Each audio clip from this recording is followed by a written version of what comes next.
তোমরা সবাই কেমন আছো? আমার একটি নতুন ভিডিওতে তোমাদের সবাইকে স্বাগত। আমি তো ভিডিও করতে পারছি না কয়েকদিন, আর এই বৃষ্টির মধ্যে কোথাও বেরোতেও পারছি না, ভিডিও করা হচ্ছে না। তাই ভাবলাম আমি একটা কাজের ভিডিও দিই, কারণ আমার কিছু অর্ডার আছে। তো সেইগুলোই নয় সেই ভিডিওগুলো না করা যাক। দেখো, যখন কেউ মানে ভালোবাসে, তখন তাকে আপ্রাণ দিয়ে ভালোবাসে, তাই না?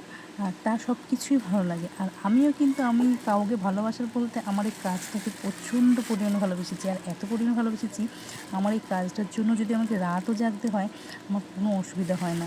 আর এক সময় আমি কখনো রাত জাগতে পারতাম না, কারণ রাত জাগলেই আমার প্রচণ্ড মাথা গরম হয়ে যেত। আমি যখন পড়াশোনা করতাম তখন রাত জেগে পড়তাম না, সকালবেলা ঘুম থেকে উঠে পড়তাম। কিন্তু দেখো, এই কাজটা আমার এত ভালো লাগে। আমার মেয়ে এখন ঘুমিয়ে গেছে, এখন প্রায় রাত 1টা। এই রাত 1টার সময় আমি কাজটা করতে বসেছি। আর এই কাজগুলো জানো তো, আমি চেষ্টা করি ছোটো ছোটো কাজগুলো আমি ওর সামনে করি। আর যখন বড় কিছু ডিজাইনের কাজ থাকে, খুব সূক্ষ্ম কাজ থাকে, তখন আমি চেষ্টা করি যে আমার মেয়ে ঘুমিয়ে পড়ুক তখন, নইলে ও তো বাচ্চা মানুষ, ও করতে দিতে চায় না। তো এটা সূক্ষ্ম কাজ না, একটা সূক্ষ্ম কাজের মাঝখানে একটা ফুলের প্রয়োজন ছিল, কিছু ক্লে বেঁচে ছিল, তো সেটা দিয়ে আমি এই কাজটা করেছি। আর আমি যেই কাজটা আমি করছিলাম, সূক্ষ্ম কাজ বলছিলাম, সেটা একটা সেই ভিডিওটা আমি পোস্ট করে দেবো, তোমরা দেখে নেবে। আর কি বলো তো, আমার এই কাজটাকে এত ভালো লাগে না, আমি কাজটা করলে আমার মন এমনিই ভালো হয়ে যায়।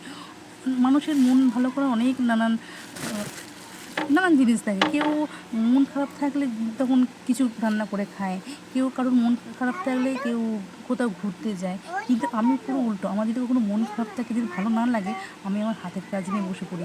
কারণ এই কাজটা আমাকে এতটা শান্তি দেয়, মানে এর চেয়ে শান্তি মনে আমি কোথাও পাই না।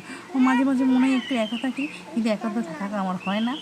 আর যখন ভালো লাগে না, তখন আমি আমার কাজ নিয়েই বসে পড়ি। যাই হোক, দেখো তোমাদের সবার কেমন লাগে।